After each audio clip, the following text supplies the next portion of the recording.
Pioneering surf parks took 10 years to go from pipe dream to paying customers. 10 years!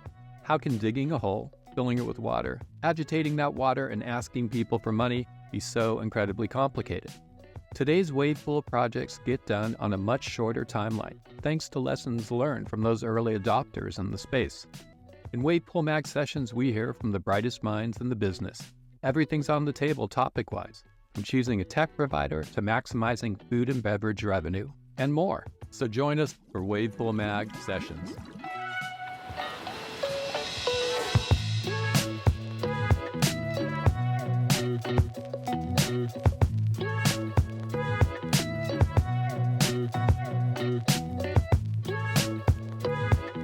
Welcome to Wave Pool Mag Friday sessions. I'm your host, Brian Dickerson, and today we're doing something a little different, a little more fun. We are speaking to wave pool user experts to find out about their experiences at different pools around the world, and also how that impacts their daily surfing life. Everyone's got a different experience. Everyone has different needs and wants from surfing. So we're going to jump right in with that. First off, my guests are Sunshine Macaro and Naradah from Waco Surf is his local spot, lives in Houston. And then Mike Goldis, who is from Florida and has been to several wave pools around the world. So just say hello, introduce yourselves really quickly. Sunshine, let's start with you. Hey, Brian. Yeah, great. Sunshine from California. So far, I've been, I think we're going to get into it, to Kelly's Pool, as well as Waco, and way back in the day, Typhoon Lagoon. Hoping to get to one of the urban surf centers pretty soon here, but not so far yet. And I'm down in the San Diego area, but lived all up and down the California coast. Hey, my name is Naradah. Born and raised in Houston, Texas. Love surfing Texas coast, all up and down. I've surfed the Waco surf pool, obviously, one of my favorite home breaks, as I call it, my home break number 2, as well as the now defunct inland surf park that was in Austin. That was I think that was one of the first surf parks in North America. I've also been to Wadi Adventure over in the UAE, near Abu Dhabi. It's kind of like halfway between Abu Dhabi and Dubai. And hope to be more like Mike, serve all over the place. But yeah, glad to be here. Thanks for having me, Brian. Thanks for joining us. And Mike, you can share with us your wave pool experience, but you're going to have to speak quickly because I believe there's a whole lot on that list. Sure. Yeah. First, Naradah, if you're, I would recommend trying to chase the same goal I am, else you're going to be broke. It's a long journey. But Mike here, I was born and raised in Baltimore, Maryland, which is part of the reason why I'm so obsessed with wave pools. But that's a whole other story. To date, I surfed 18 different wave pools. It's across 20 cities in 8 different countries. It's my own personal goal, unsponsored, work full time for a living and save up to do this on the side because I'm super passionate about these artificial waves. I would call my local pool break Typhoon Lagoon now that I live in Florida. So I do frequent that wave pool once, twice, maybe 3 times a year, but still primarily surfing in the ocean for financial reasons.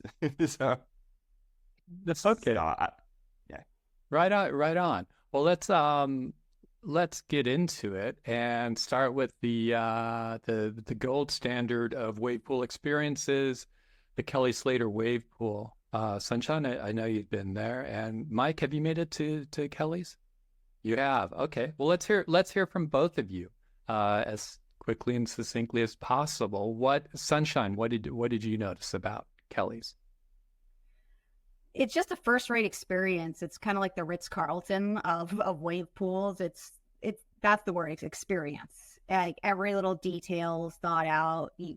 There's the gate that everyone takes the pictures of, does the video, but then they meet you, they show you around, you get your name on everything, on your locker space, if you're staying in the Airstreams, all done up there. And then it's just that white glove experience in the water where there's the coaches out there that are really nice and helpful and push you into the waves if you need it, but tell you where to line up, where to paddle. Anytime you come in, they're like, yeah, grab me. Let's go review the footage. And, the food's amazing as well. And anytime it's just like anything you want, basically it's there.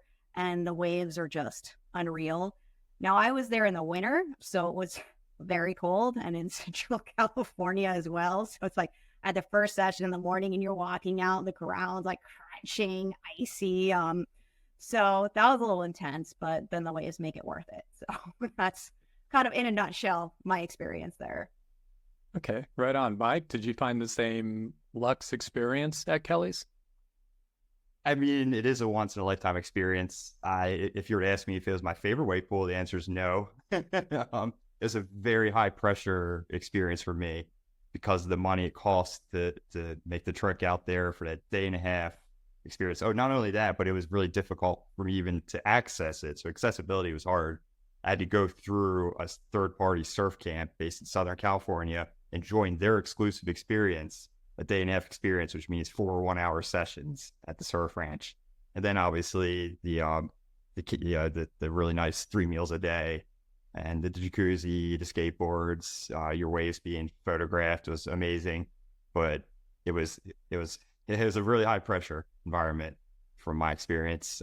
And we only got half waves. So it was a split wave format. So I got half of each wave during that hour. So maybe 6, if I'm lucky, 7 waves in that hour. Okay. And that's, so we go from this like Lux experience, the ultimate wave pool experience, as a lot of people call it, is I'd like to shift now to like a daily driver pool. Like Mike, you said Typhoon Lagoon's your go-to surf pool. Is that correct? In terms of proximity, geography. Okay, so how often do you surf there, and how do you access it? Like, is it you have to book, like you said, through Kelly's, through a special organization, or you just walk up, put your money, and you're in for the session? Sure. Typhoon Lagoon is a public water park water park attraction. So your really only options are before and after public water park hours, and you can book out the morning session or the evening session. It's 100 waves, roughly over a 3-hour period. And you invite however many or little of your group of friends to join you and split the cost and split the waves. Mm-hmm. So it's different than a dedicated surf park. This is a wave pool you can rent before and after hours. All right, and then going on the theme of local wave pools, Naradah, I want to ask you about, because I met you at Waco. You go to Waco all the time when the Gulf Coast is flat. Share with us about Waco, like your experience there, because I know you've been involved there for years. And then, I mean, how often do you go? So I go currently maybe about once a month. I used to go as often as maybe like 3 to 4 times a month. But since the Waco opened, I've had I've got a kid now. She's currently 3, but so my time at the pool has been a lot less, juggling work and life and family and things like that. But I just want to kind of set the stage for Waco a little bit. So with my experience at surf parks, like I said, I went to Inland before, and then coming up to Waco, I was there like opening day, had season pass and the whole 9. And I've seen the evolution of the pool, the wave, the staffing, just the maturation of what a surf park could be. And with that said, I've seen it from the nascent stages up until now, where it's more developed. It's a global attraction, and the development has been amazing. The staff has been amazing. And the experience that I have there is always a very community-oriented experience, because, I'm kind of familiar face around there. And it's always a very positive experience, encouraging, and just good all around. The waves are good. Now they have food options. So overall, it's a pretty great experience for me. Okay. And you mentioned your surf time has been cut into due to the challenges of parenting at the moment. Yeah, a little bit of everything, a little bit of business, juggling work responsibilities, things like that, navigating travel and customer meetings, things kind of take away from some of the time. Yeah. So if you didn't have Waco though, would you be surfing at all? Because I'm thinking about the Gulf Coast, and it's not the most consistent space. Is it? You have a wave pool to go to. That's pretty awesome. Absolutely. So there's a common saying that ain't no surf in Texas, right? That's a common saying on the Texas surf community, but there is in fact the occasional surf here, and it can be pretty darn fun compared to maybe not the top-notch spots in the world, but it's just not as consistent. But the surf can get pretty fun here. So I would surf, probably once every couple of months, or once every couple of weeks, I should say, with the exception of summertime when it's usually flat, unless we get hurricane swells, which we had one last week and we might have another one this week. So the frequency is not as much, but there are opportunities to get in the water here in the Gulf Coast. Okay, great. So having a local pool obviously gets you on the water more than if you had to rely on the ocean in where you live. Sunshine, there are a lot of pools going on in Southern California. What do you look forward to? What do you see any of the pools either open now or opening in the near future that you could see going to, like as a daily driver or weekly driver, or like Naradah every month, once a month? Yeah, I'm thinking more like once a month, kind of a feel there. And I mean, Palm Springs has been open, closed, and it's been one of those ones that Izzy, my good friend from Surf Diva, and like every time it opens again, she's texting me like, "Let's go," and we're like trying to book it, and then like it's all booked out. So we're super amped to try that one. It's about a 2-hour drive from where I am, as soon as we can. And obviously, if there's something closer, if Oceanside ever happens, I think maybe now they've shoveled like two shovelfuls of dirt or something.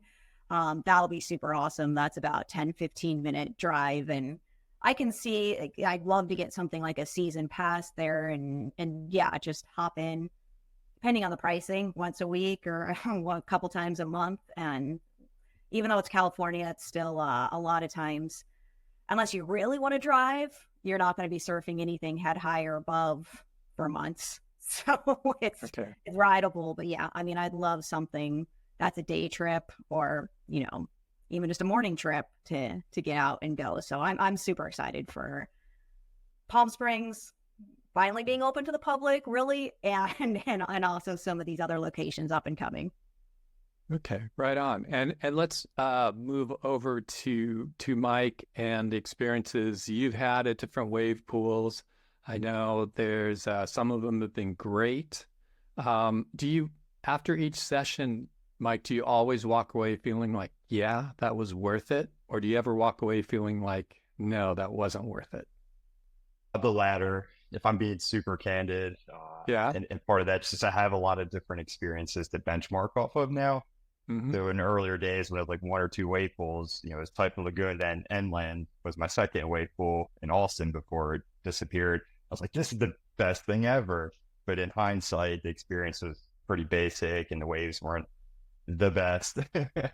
So it's really, it really depends on more than a wave for me. And that's what I'm learning as I spend my hard-earned money to go to these different wave pools, travel to them and invest my money into a session, the rental equipment, the food on site, any ancillary activities like zip lining or the skate park at the rent a board and the pads and a helmet for, like all that creates the impression that I have when I walk away. But the single most important factor is how I feel I'm treated. Am I wanted there? Or am I just another session that they were able to sell? And it's varied across my experiences. So. Okay. So let's touch on that. Your experience with the staff and with people who work at a park. without naming names, can you tell us what, like, an example of your best experience interacting with the staff, and then conversely your worst? Sure. So there's not a single best, but I am going to reference a standing wave wave park in Switzerland. It was my first deep water standing wave, and I was nervous, and I was like, I really didn't care for standing waves, but never tried them. And then now I converted since, like, this makes sense. I know it's fine. And part of that was how welcoming the environment was, and the staff, because I was super intimidated. Like, I've never been on one of these. I know I've been surfing for a long time, but that doesn't mean I'm going to be good on this type of wave. And everyone from the person behind the bar to the person who checked me in, got my rental equipment, were super friendly, like trying to comfort me, including the people that were in that session were cheering you on, hooting and hollering, giving you tips. That really created the like, oh, you know what? I don't have to be intimidated. I don't have to feel self-conscious. Everyone in that session were ripping way better than me. And I walked away feeling like, oh, this is cool. I want to do this more so I can get better at these deep water standing waves.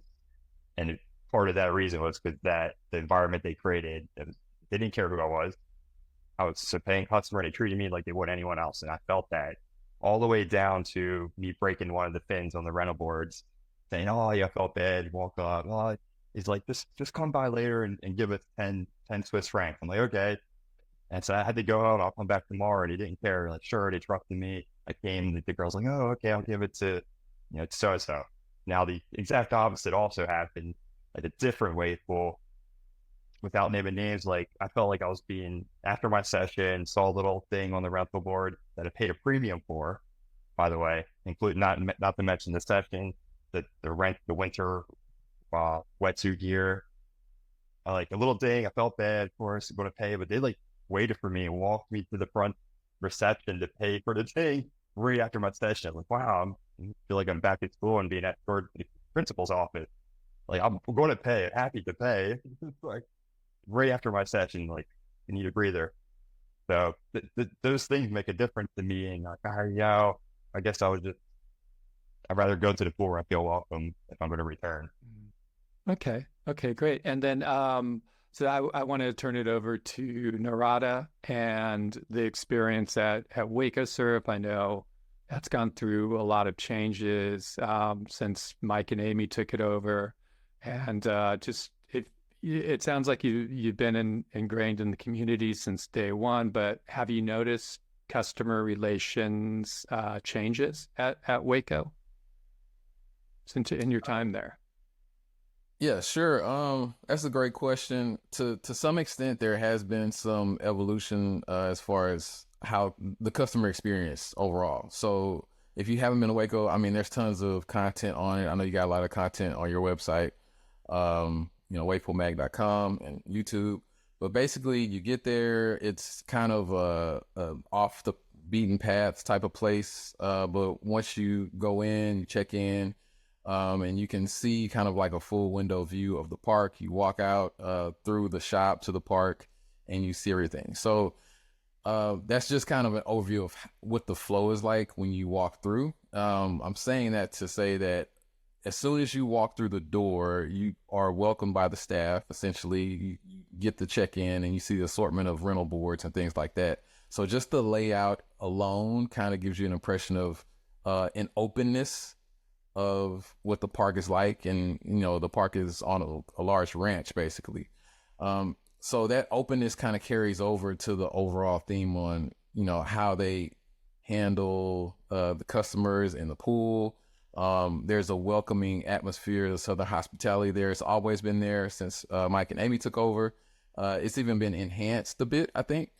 The staff, I think there are a lot of really good guys there in place, especially like the water patrol that help out.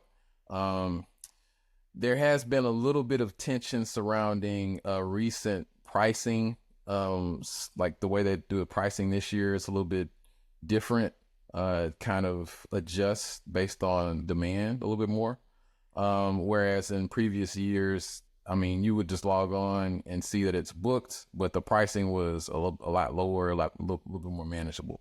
Okay, so it wasn't dynamic pricing, but they shifted to a dynamic pricing model. Is that correct? Yeah, a little bit more dynamic pricing model. But the overall improvements on the wave itself, the pool, like I said, they didn't have food and beverage at first. Now they've added that.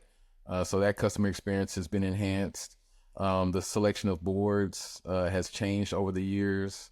And I think it's gotten better as they test out different boards from different providers that come there. So they've got an assortment of different, options there. And I think overall it's been a net improvement, even with, a slight upkick in the price. Okay. Okay, cool. And then you're one of the few people I've met other than Dionysius who's been to Wadi Adventure. I want to hear about Wadi Adventure. Like, how is the surf hour? Do you have to rent out the whole pool? How does that work? All right. So, I'll preface that as well.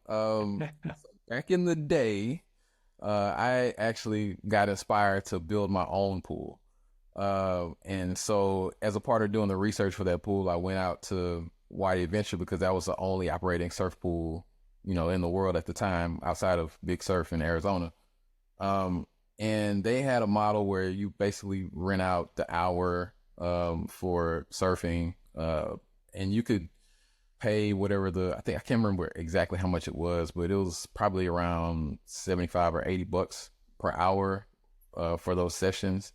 And you get about an hour to an hour and a half, with the Murphy's Wave pool design. So it's kind of like the toilet bowl flushing design where they have the wall and the water uses gravity and pushes out and pushes a swell over the bathymetry of the pool and creates a wave there. So that experience was super fun. And at that park, kind of like what Mike was speaking to, they have a lot of ancillary activities. So they had, I think they had rock climbing at the time. They had a whitewater rafting. I didn't do that. I kind of focused on the surf piece. But they had an air park with scaffolding and zip lining and stuff like that. So it was an adventure attraction overall. And oh, go ahead. So for your session, who were the other surfers involved? Were they like local surfers? Were they expats from Dubai City? What? So in that session, I didn't rent out the hour like a private. It's just kind of like an hourly session like they have now. But in that session, there were people from all over the world. There were some guys from Brazil. There were some guys from, I think, Germany, South Africa, from Durban, and a couple of locals that were there as well. And on one of the sessions, it was actually on International Surfing Day that I got a chance to do it. And we made an attempt. I'm not sure if we actually are in the books or not, but we made an attempt for the world record of the number of surfers in a wave pool, like on a wave. So that was pretty fun. But again, just everybody that was working in the staff there was, again, very welcoming, very inviting. There was a lot of encouragement in the water and just, outside of the water. I really liked the safety protocols they had in place as well, because I know that's a huge and important part of, any water attraction, of course. And then just the design of the place, how you check in, the different types of lockers they had. All those things, those little details kind of mattered at that time. This was back in 2013, I believe. But that was an overall great experience as well. Okay, cool. And then going into the more back in the day novelty thread of this conversation, Sunshine, you got to surf Typhoon Lagoon when it was not really open or known, when it was still like super novelty. I think you went there with the U.S. surf team or something. Can you share that story with us and your experience? Yeah. That was, I believe it was 2000. So Mike probably knows better what else might have been open at that time, but I think it was one of maybe 3 in the world or something. And yeah, they invited us. It was the U.S. amateur surf team. So they invited us. I think we had 2 or 3 hours one night to come down again after, the park had closed for the day. It was winter time, I think January or February. and a nor'easter was coming through. So even though the pool was nice and warm, we were all wearing wetsuits because we were all standing up, waiting for our turn to jump in. But it was freezing and the rain was just coming down sideways on us. But it was still just like this fun, almost party experience as they have set up there where they're like blasting music. And I mean, you can see if there was a smaller group, I mean, it was the whole team. So you had to sit there and I think probably wait 10, 15 minutes for your turn. But yeah, you could like catch the wave, like almost like run around, do a little cardio session, jump back in, had to pin a smaller group. And yeah, it's, just great. So what almost like a Disney experience, right? All that fun. Yeah.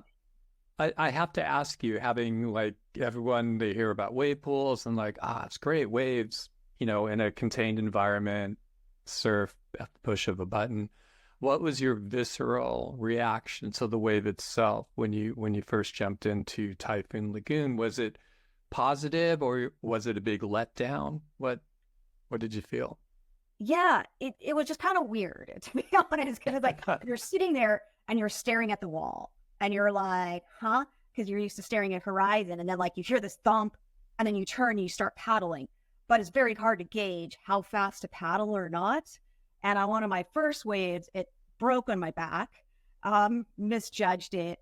And this was one of the ones where there's either like you hang out on the left, the right, or the middle. And I was there. And then like I'm getting tossed around under the water, like just thinking like, don't hit the wall, because I was like right next to it.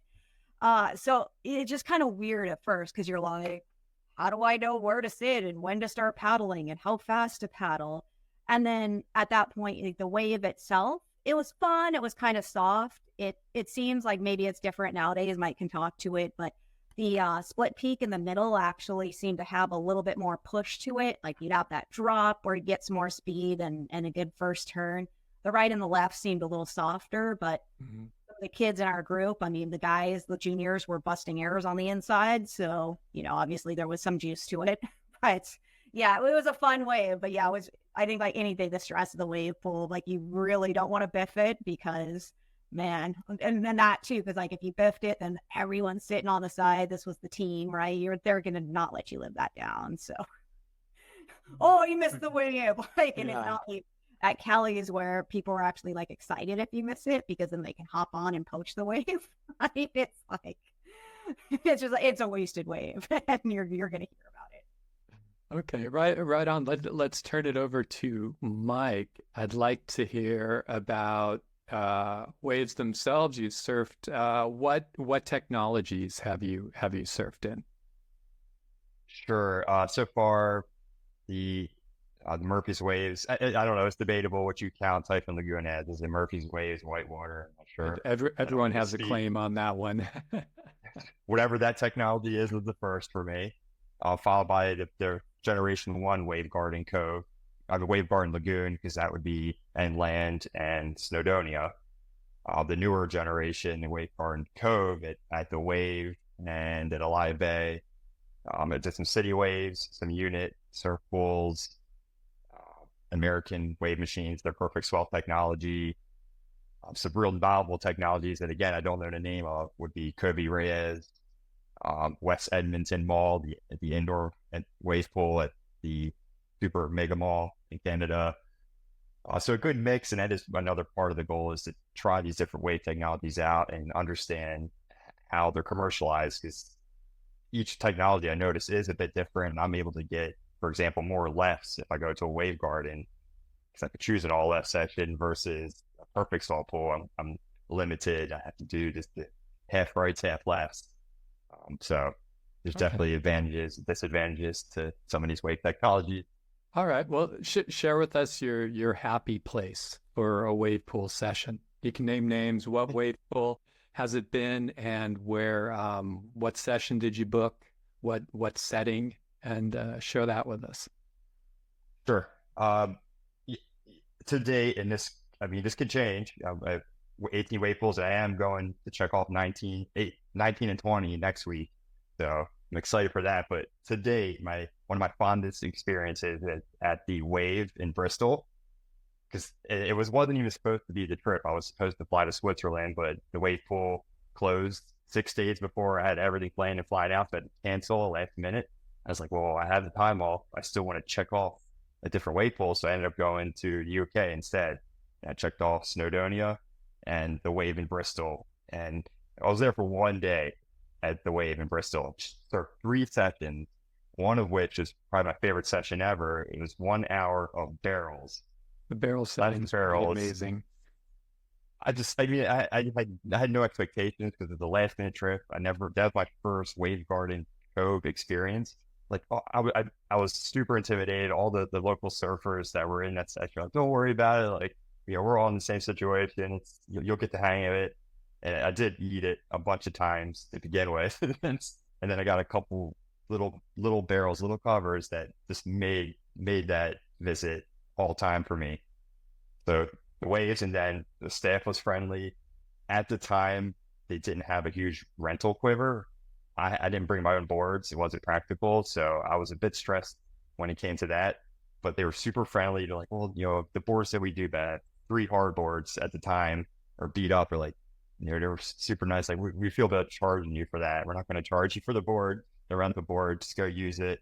And I thought that, like, really considerate, because they weren't the best quality boards at the time.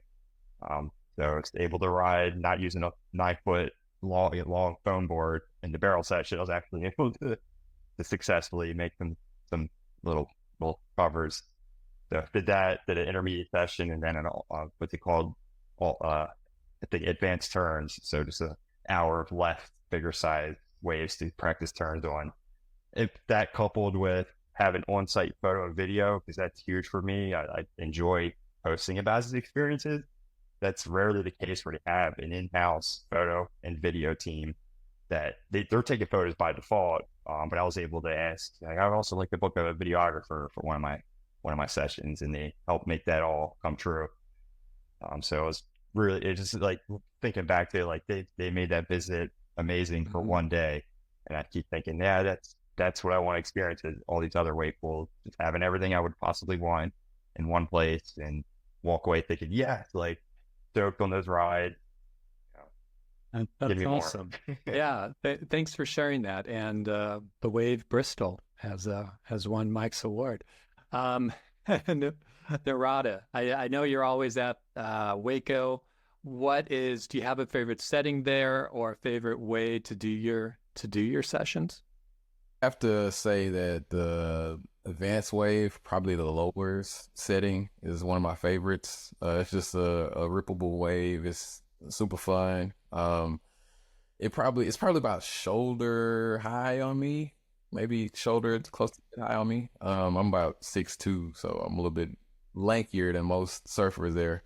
But yeah, that was super fun. They also have a competition wave that they use for some of the surf competitions they do, which is also pretty fun. It's a little bit steeper, a little bit more aggressive off the wall. But yeah, I think the lowers is probably my favorite though.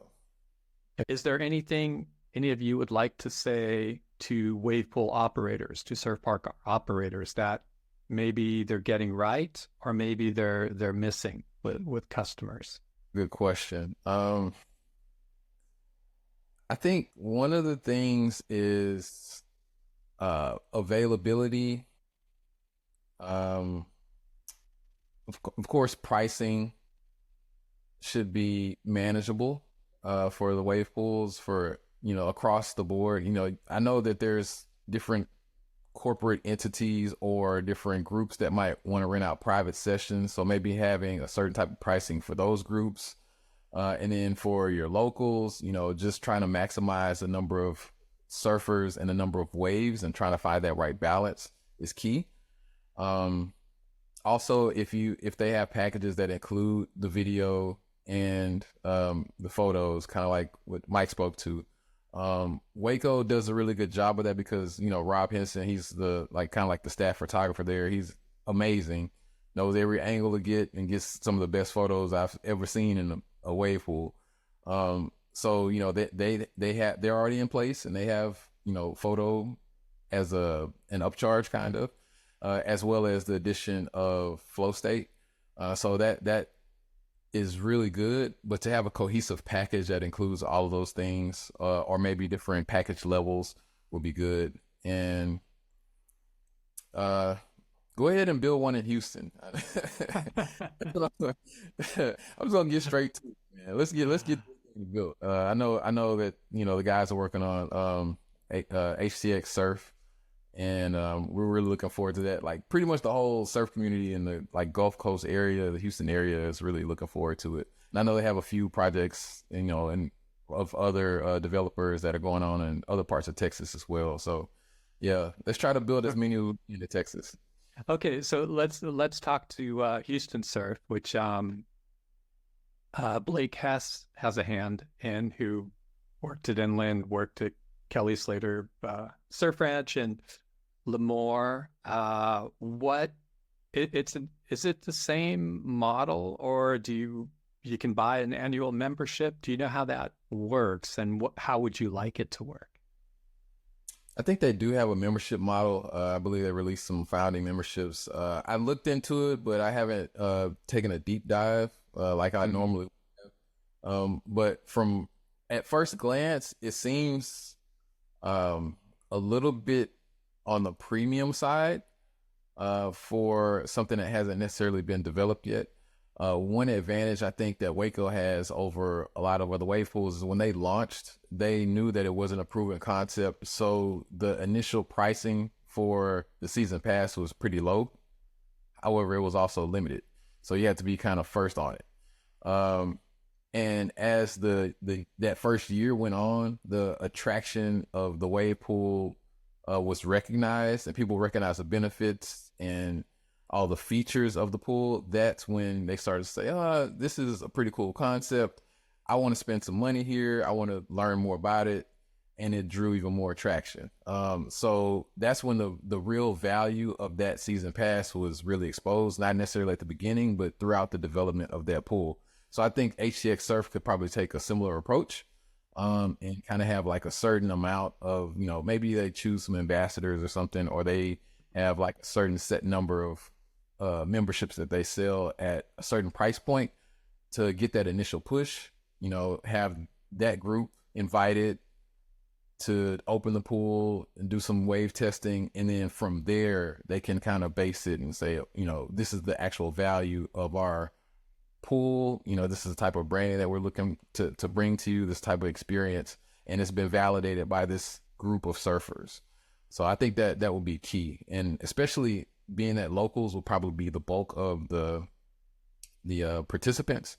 Now in Houston, we do have 2 international airports. We have a ton of traffic. I mean, the research is out there on all that stuff. There's over almost 6 million people that live in the greater Houston area. So huge opportunity, but at the same time, that has to be qualified to some extent.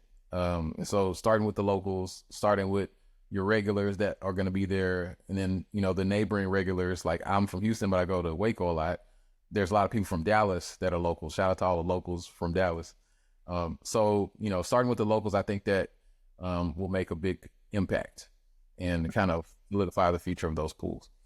Okay, right on. That's it's coming along, and they're making progress. So hopefully we'll be able to surf that soon. And Sunshine, let's talk to you in Southern California. There are a few projects. Palm Springs just reopened.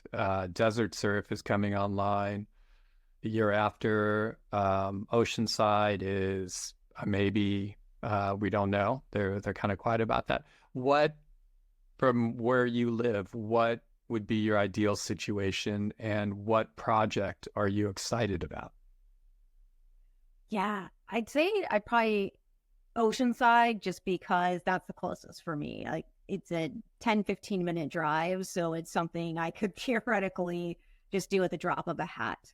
Whereas anything in Palm Springs, it's going to be a 2-3 hour drive. I'm going to have to plan that a little bit more. So just for strictly laziness with deciding, hey, I want to go get some waves today, that would be it. And I think, back to what Mike said early on, it's really about how they treat you.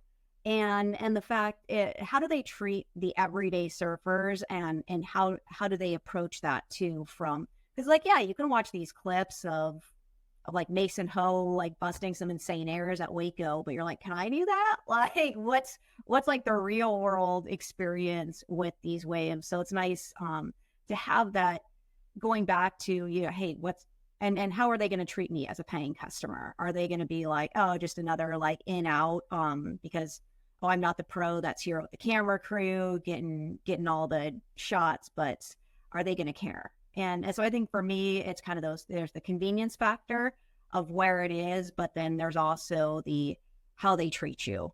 So those are the two biggest things. I think I'd be, obviously, in addition to the waves and having some fun waves, I'm going to assume that that's a given though. So.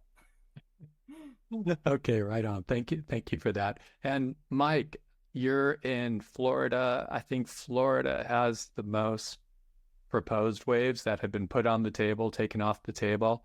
Is that like nail biting for you? What are you hoping for in your backyard? I think I've learned to calm myself down over the last 5-6 years in terms of getting overly excited for the exact reason you just mentioned. I mean, in my head, the ideal scenario is all these proposed projects come to fruition, and as it stands, there's like a mix of different wave technologies. So we were supposed to get a perfect slow wave pool 15 minutes down the road. The next day is down from where I live. And I went to the ribbon cutting. I think it's been 2 years now. And the last I checked, I hate to say, like, they had a perfect swell sign, street sign. It's gone. This is the plot of land. And so according to the ribbon cutting, it should have been up and running by now. So I'm not sure that's going to come to life, but I'm not certain either. There's Wave Garden that's supposed to be put in Fort Pierce. I know there's a surf lakes that's proposed for Tampa that are really covering a large portion of Florida and different metropolitan areas. That's like, sounds like surf heaven to me. Today I want to go try out Wave Garden, or today I want to drive across 3 hours and hit up the surf lake. What will actually come to life, we'll see. And then I would like to see endless surf, because I see a lot of media out there right now. They just launched in Munich. I myself can't wait to try that, but if they can throw one of those into the mix of Florida, a pool, that'd be great as well. So you just cover all the bases, and then that's just for traditional wave pools. You also have your standing waves. But I heard some rumors, but if we could get, those are a little more practical, smaller footprint, just throw a unit wave pool somewhere, or a city wave, so we can, when there's a flat spell, we can go get some repetitions in. That'd be cool. Okay, right on. Well, I want to thank everyone for taking time out of your morning, middle of the day, evening, and sharing your experiences. Is there something in our discussion that we didn't touch on that you'd like to bring up now? Any questions or comments? Actually, I have one for Mike. I think, Mike, I saw on your Instagram one time when you did a analysis of what each wave pool costs, like per wave. And so what's been your greatest ROI? What wave pool, the cost with the quality of the wave? That's an interesting question. It's going to obviously be the standing waves, because you can just get a lot more rides in. Okay. With exception to one I haven't calculated yet, and that's my most recent. Like I said, next week I'm checking off 19 and 20, but number 18 was West Edmonton Mall in Canada, and those were the shortest and smallest waves I ever surfed. But there was so many of them, because they can't manipulate the set. There's like one after another, and they are proud of how many rides you get in an hour and a half, or how low it costs. And I'm pretty sure it is the case, but like I said, I haven't validated yet. I haven't done the math on that one. And that you would technically get the highest ROI, because you get a lot of rides. Granted, they're very short and very small, but technically that'd be the best. And I mean, obviously, without question, the surf branch is probably the most expensive half a wave I've ever ridden in my life, and probably ever will be. So, yeah, because I think I saw like your when you missed a wave, like how expensive that was. It's just like, oh, yep. Painful. Yep. Hey, Brian, is there time for one more note, or sure, an additional note? Because I know you asked about what we wish surf park operators would know. I think it's kind of similar to what Sunshine already explained, but to me, I really hope that a surf park operator takes time to value and understand the paying customer's experience, because it could vary so greatly aside from the technology, which is, you know what you're getting when you're investing in a wave garden or a perfect swell pool. But what did that paying customer just walk out? What was their impression? You think they're going to come back? Are you confident that you did everything you could to make sure they'll come back, despite the cost? Because we all know it's expensive, and that's all going to change when more pools come to fruition and there's competition. So. Right. And in my conversations with operators, it's, they're very attuned to the customer experience, like Urban Surf in Sydney.